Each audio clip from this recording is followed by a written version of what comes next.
I guess when we actually start, it's good to avoid using like any swear words. Oh, son of a beach ball. I was kidding. I was kidding. Okay, yeah. I'll try. I will. Like Yeah. if they happen, Jacob will probably like put a bleep over it Oh, nice. because it's a brand name. Oh, okay. Yeah. Product placement here. Tea. Okay. I thought you meant like me. Oh yeah, that too. Spill the tea. Just kidding. Oh, Jacob, if I swear, can you put like the Spongebob swear things over, like the noises? Yeah.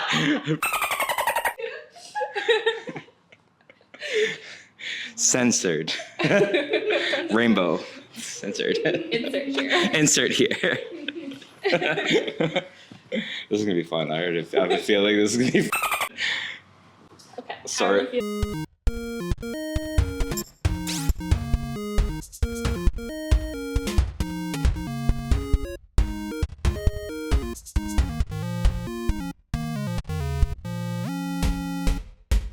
Hi everyone, welcome to Culture Bites. My name is Tristan. I am Northern Tachoni and I am the Community Initiatives and Social Media Coordinator on the Indigenous Youth Wellness team. And today I am really excited to be here with Jay, and I'm going to pass it over to you so you can do a little bit of an intro. He kalam so lux swat pedek neat well with. My name's Jay. My Nisga'a name is Hikalam Swalux, which means eager to learn. And I'm Nisga'a and Lil'wat. Nice to meet y'all. Awesome. It's really nice to meet you. And it's so nice to have you in this space. And I really look forward to learning from you. Nice. And hearing a little bit about your journey and some of your advice that you have for wellness. Because on the Indigenous Youth Wellness team, wellness is very important to us. Yeah. So I cannot wait to continue this conversation about that with you.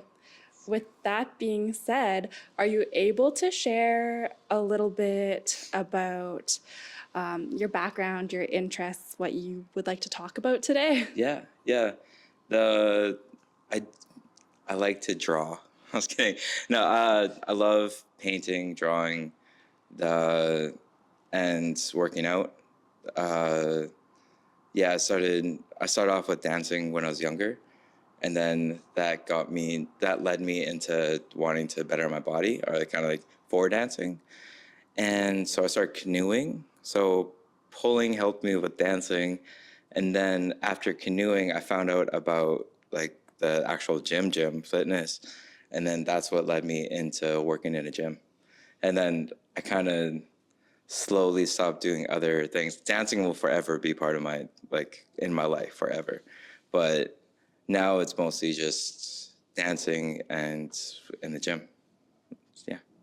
That sounds really awesome. Can you tell me a little bit more about the type of dancing that you were doing? Oh, yeah. So I started mask dancing or halite dancing when I was smaller. So, or I shouldn't call it mask dancing, knock dancing. So it's with dancing with either like a cedar mask or a headdress. Or halite dancing is kind of, it's more or less I was trained to become a spiritual healer, but on the dance floor. My mom put me into dance as a kid, and then it's just dancing was one of the things that raised me. All the people that I met through dancing, I learned from them, and then it's just helped me grow into what I am today. Mm-hmm. I really like that, being able to learn from everyone that you come into contact with. I think anytime that you see anyone out in community, you can always learn something new from them. Yeah. So in terms of the gym, I think I heard that you are a trainer. Is that correct? Yeah. So I've been doing it. I've been working in the gym for probably like 12, 13 years now. And each one of the, like within that was like certain moments were chapters, like wanting to get myself fit for either canoeing or dancing. And then that slowly transitioned into me wanting to box. So I boxed for about 3 years. I competed for about 3 years, and then that led into me just going back to the fundamentals and just wanting to I just work foundation. I just want to be able to squat when I'm like 70 or 80. Like that's like kind of now my main goal. I'm not thinking more about the now. I'm thinking about long term for that. Yeah. I really like that. So remember when we were setting up and I was asking about whether or not they could see us if we stood up? Yeah. That was in case you wanted to demonstrate any of your skills or proper form. Okay. That's completely unnecessary, but if that is something that you wanted to do, we'd welcome it. Thanks. Okay. I think the only movement, there's like probably 3 movements I would want everyone to like learn properly, and then everything. You can do movements not to like the greatest form. The only thing is, it's the more that you're not doing form, the more chance you have of getting injured.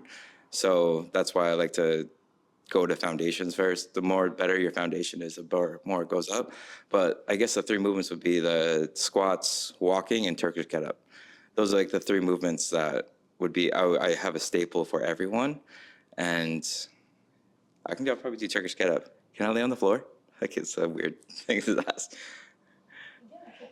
Okay. I can hold your mic. Okay. Do I have to do this with you? No. Yes. Okay. This will be fun. Okay, I'm gonna move my Crocs. Are you doing my boots? Shout out Crocs. Sorry, right here. Yeah, so the first one being... I'll walk you first. Okay, so with the Turkish getup, I'll do it this way, facing the camera. But what I like to do is have one knee bent, one leg straight. Whatever knee that is bent, the same side will be up to the ceiling. Whatever leg that is straight, my hand will be up to the floor. Okay. Now from here, what I want to try and do is not only engage my upper part of my body, but also the lower half. So what I like to do with this knee that's up to the ceiling, I like to push my knee out. That's going to get my glute activated. Then my heel, I like to drive to the end of the room. Now from here, I'm going to brace my core. I'm going to rotate onto my straight arm side. Oh my God, it feels like I'm at work right now. Now from here, I'm either looking up at the ceiling or looking straight, depending on when I get there. Brace the core, come up to the elbow, come up to the hand, readjust as needed. Now from here, I'm going to focus on my bent knee and my straight arm. I'm going to push the floor, hip up, slide the knee under, windmill up, adjust the hips, and then push through my front leg all the way up to standing. Whichever way that I come up is the same exact way I want to try and get back down.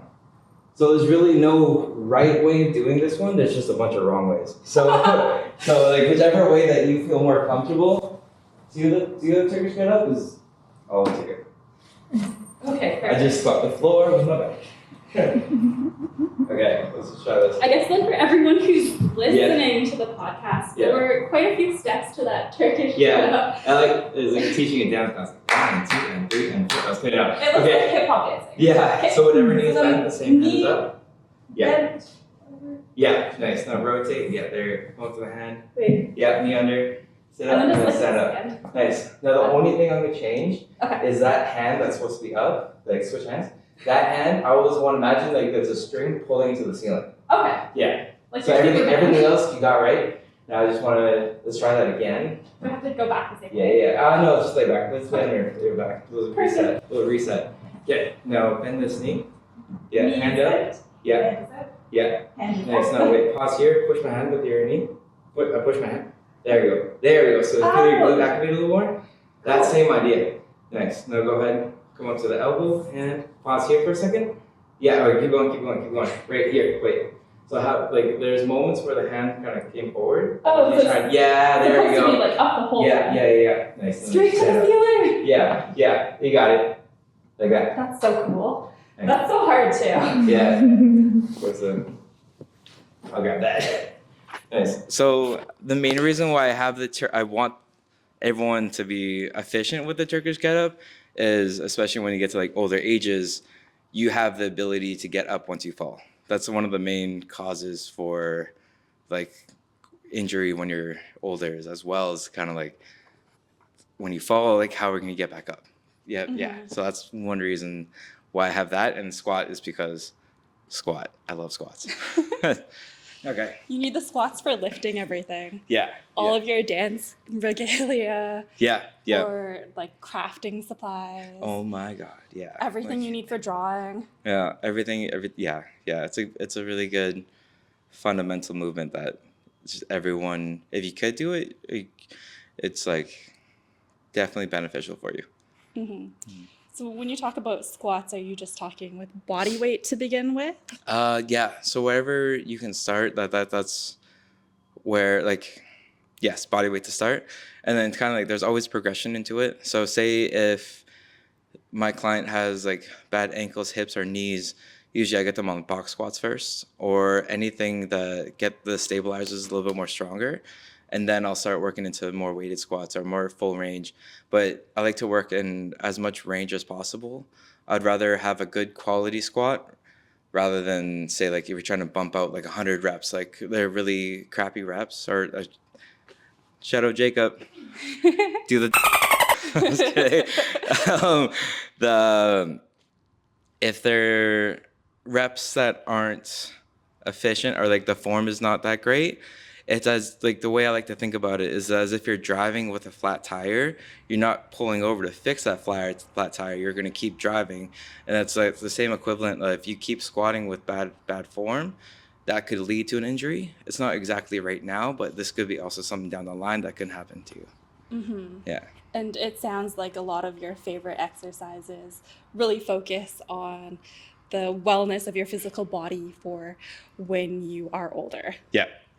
I really like that, Nice. thinking about how far your body is going to take you in life and really nurturing it and caring for it. Yeah. So another question that I have after the water break is, when you're looking for a trainer, what are some things that you should be looking out for? Like, I would say first, I like to look for people that would match your goals. So like, because there's certain, same idea with like there's different chapters within the years of my training myself, or I would always find someone that would want to train me towards that goal. So say if I was fighting or like boxing, I would have another trainer that trained me. It's always easier for someone else to look at you doing the form. It's better, or like kind of like, it's harder to look at yourself while you're training. So it's always better to have someone watch you while doing it to make sure you're doing it like the most efficient way. So yeah, I guess what I'm going at is like less prone to injury and whatever your goals are. Those are the two main things I like to look for in other trainers that are like while I'm training. Yeah. okay. And then if somebody found a trainer that they started working with and they weren't feeling comfortable with maybe the plans or the exercises that were being recommended, it would be okay for the individual to request a different trainer, right? Yes. Well, another way I like to look at it is as if you're trying to find like a hairstylist or a barber. There's so much out there. Like there's especially in Vancouver, it's a very healthy city that there's gyms almost on every corner that you can definitely find a trainer there. And then same idea, once you find that barber or hairstylist, stick with them. And then if you want a different hairstyle, go to another gym. Yeah. I like it. How do you maintain a healthy body image Oh, okay. when you're training? Oh, when I'm training, a lot of the time, I've just like the earlier part of my years, I had a lot of goals. I wanted to like set for, like, oh, I want to look like him. I want to look like him. And then after a while, I started realizing that everyone's body is different. So before that realization, I wanted to look like Bane off of Batman because his big traps, Shadow Bane. But yeah, everyone's body is different. Everyone's goals are different, and just realize that this is your body. Love it. This is my thought on it. But yeah, I just keep reminding myself that everyone's body is different. So just kind of get to know your body and what feels comfortable for you. Yeah. And like maybe what type of nutrition you're taking in that feels good when you're going through the movements. Yeah. So like, yeah, nutrition's a big thing. Sleep's a big thing. Those are like, and hydration. Um, but you can't outrun a bad diet. That's one thing. It's like no matter how much you train, no matter how much you sleep, no matter how much you drink water, you can't outrun a bad diet. So usually when I start training someone, I try and get them focused on their protein intake first, and then just not worry, but like just think about that one thing. Don't worry too much about it as a whole, but then slowly when you get more and more comfortable with your diet, start changing out more into like just healthier options. And then after a while, it's just the ball will start rolling. The hardest part is getting that ball rolling, and then once it's going, it's good. But yeah, there'll always be like moments when you say like binge your favorite food and everything, but like as long as like you have like it as a whole, like more on the healthier side, is yeah. So it's all about finding that balance. Yeah, yeah. I really like that. A few years back, before COVID, I was really into hot yoga. Oh, And I yeah. found that when I was doing that, I did a really great job of staying hydrated, because if you didn't drink enough throughout the whole day, you couldn't do the class. Yeah. It was just too hot and you could feel Yeah. everything Yeah, in the wrong way. yeah, yeah. 100% hydration is a big key. I like to look at like the three of them, like hydration, nutrition, and sleep.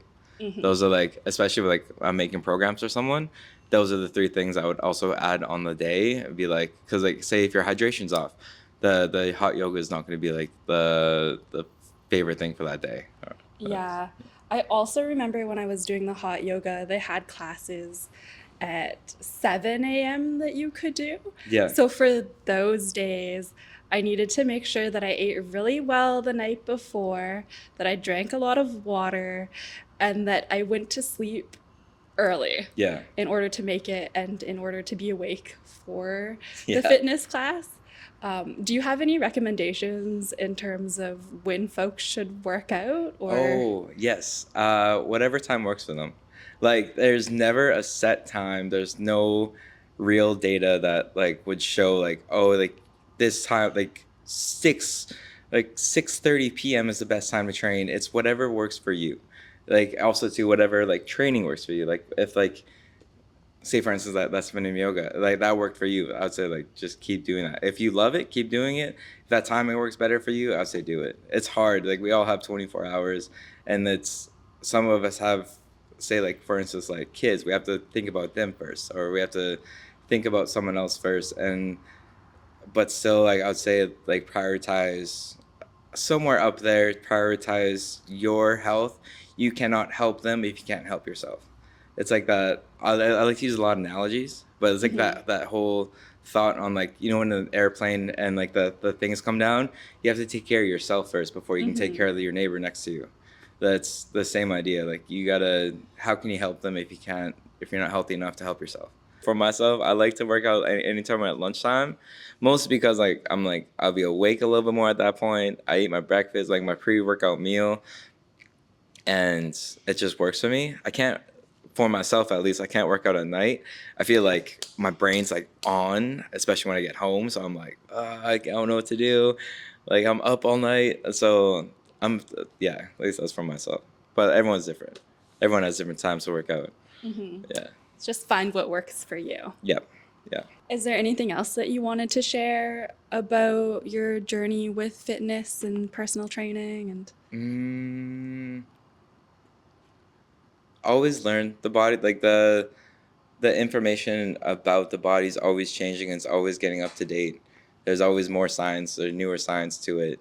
But as long as you stick to like your fundamentals or like the foundation, that can take you a long way. That goes with like everything as well. I know like it's like one of the teachings actually I got from art that transferred over into personal training was like the foundation, just focus on foundation. And that's when I switched over my training style from when I was like switching over from boxing to lifting, was like, what's the foundation that makes a fundamental, like like a functioning human being? Like, so I'll focus on all of those. And then that's how I like to that's one thing I like to tell everyone is just focus on the foundation. Yeah, I think that's a really great message, because what you were saying earlier is if you have a strong foundation, you're able to build yourself up in a healthy way Yeah. with a smaller chance of injury. Yeah.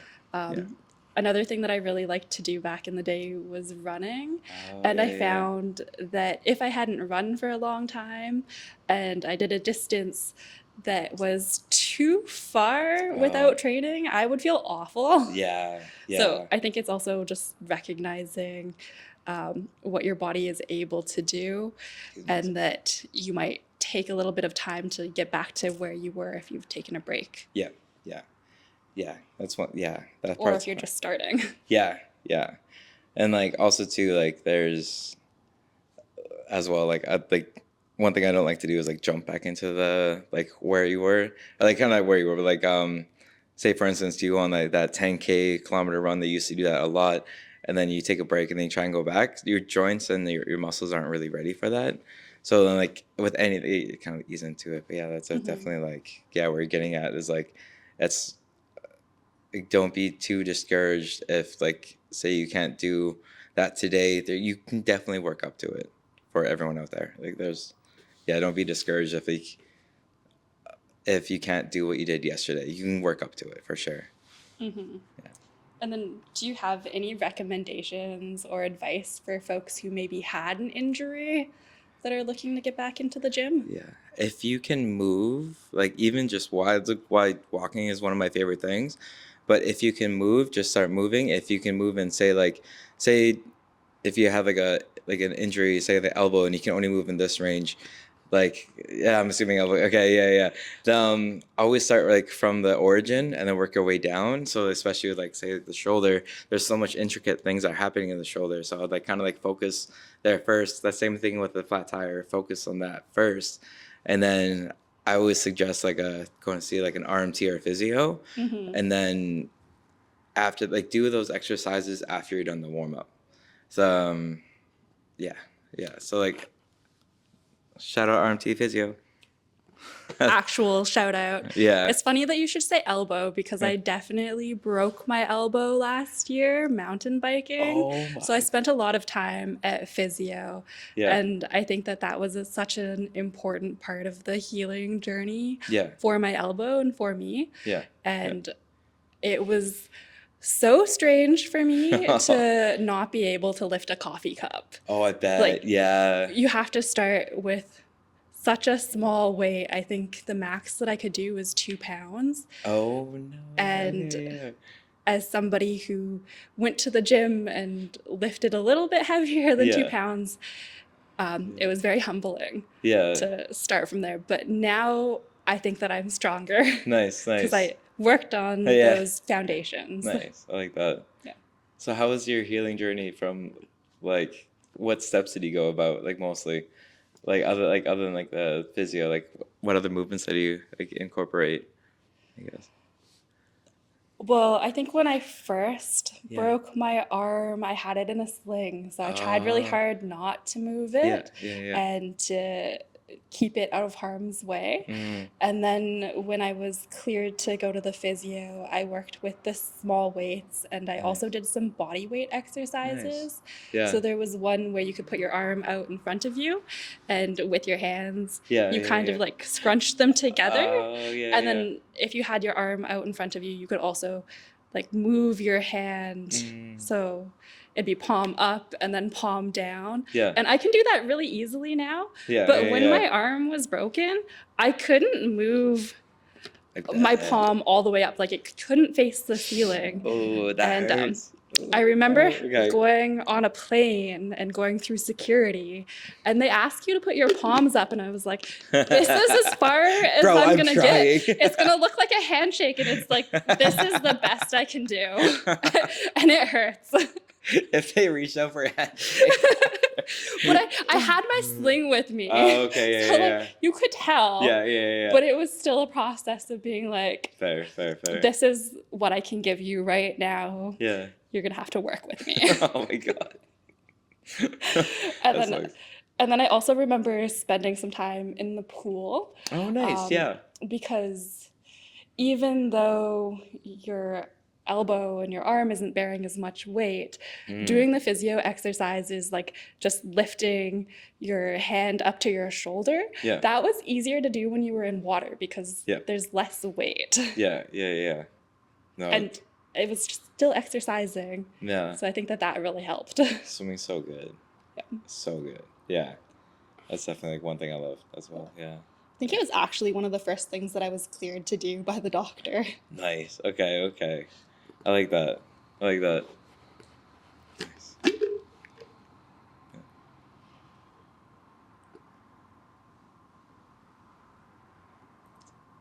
Can we see it again? Jacob's just gonna have to edit this part out. Show tell. Yeah. Oh, I have like a couple gifts. I'll share the first one first, actually. 7 minutes only? And did you want to talk about art? Oh, I'd love to talk about it. One's for Jacob.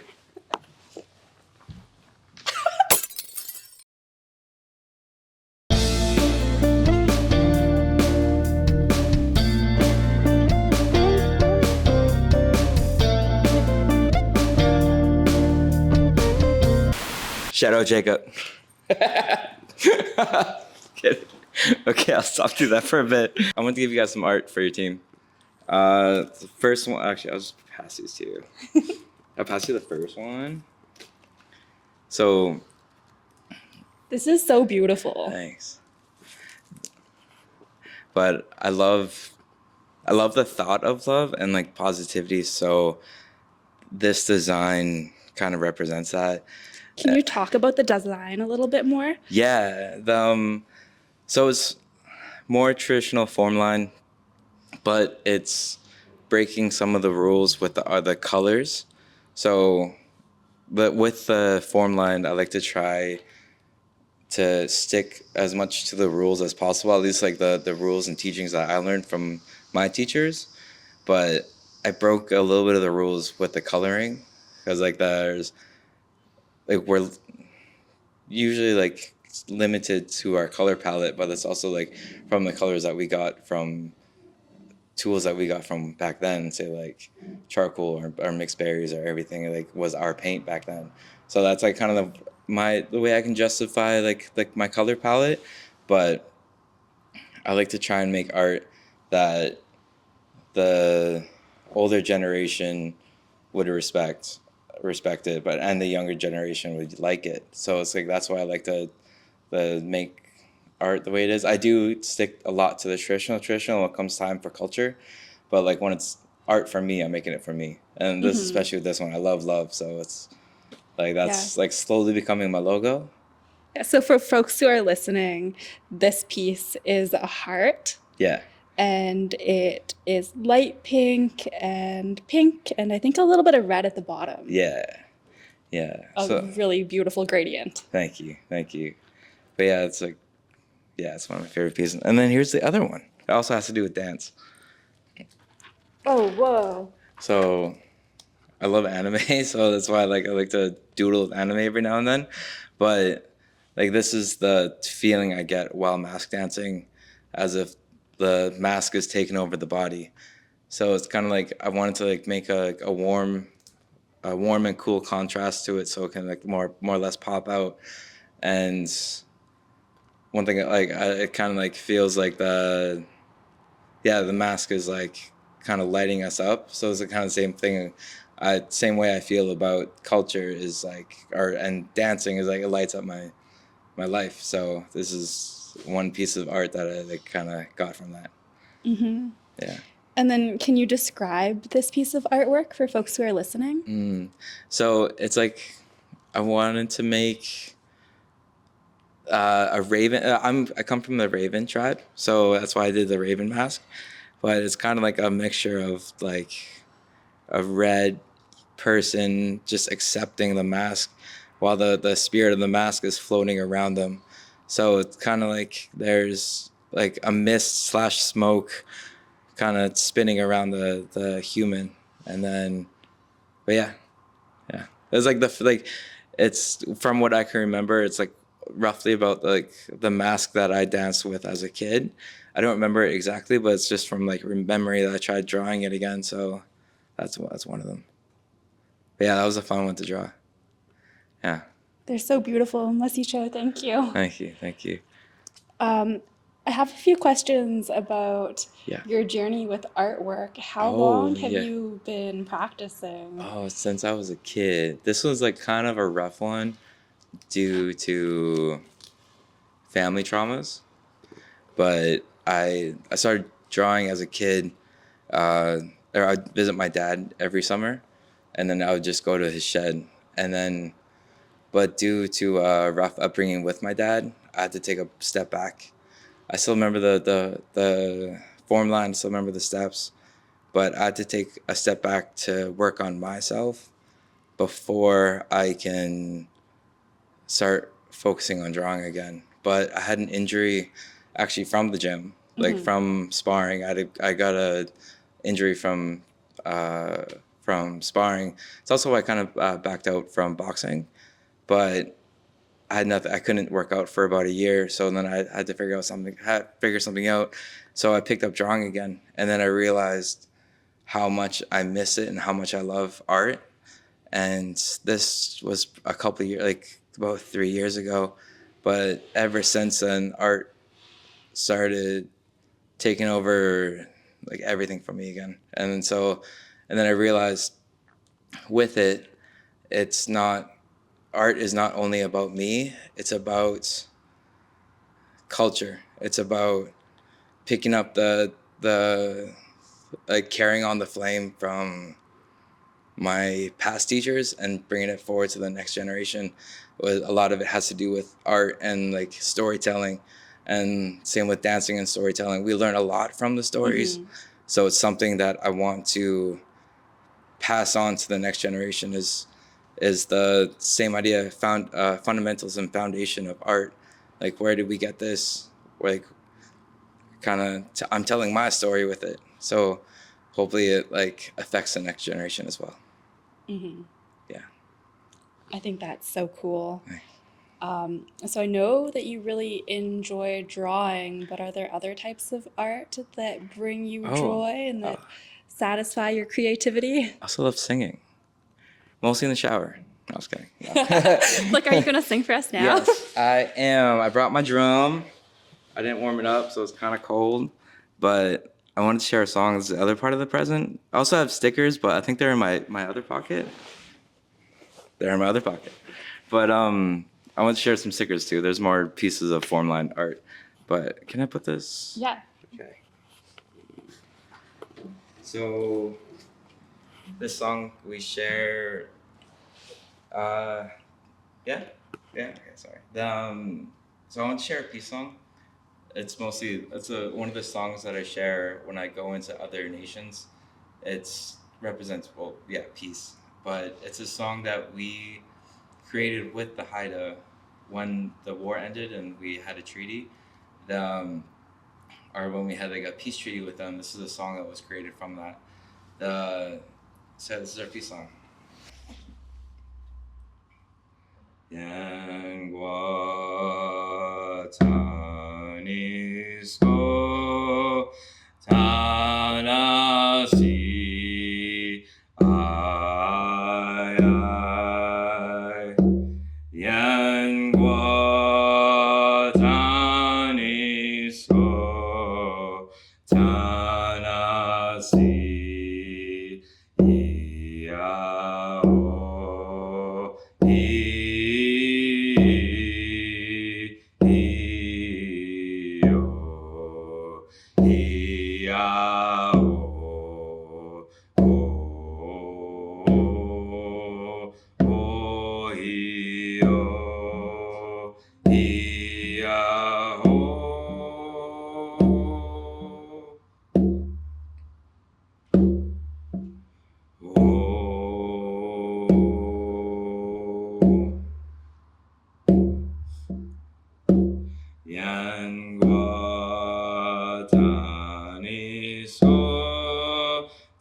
yanwa tani so tanasi iao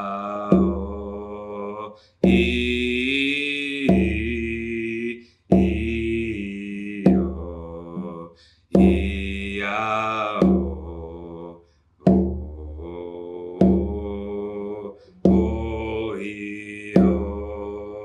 iao o. Thank you.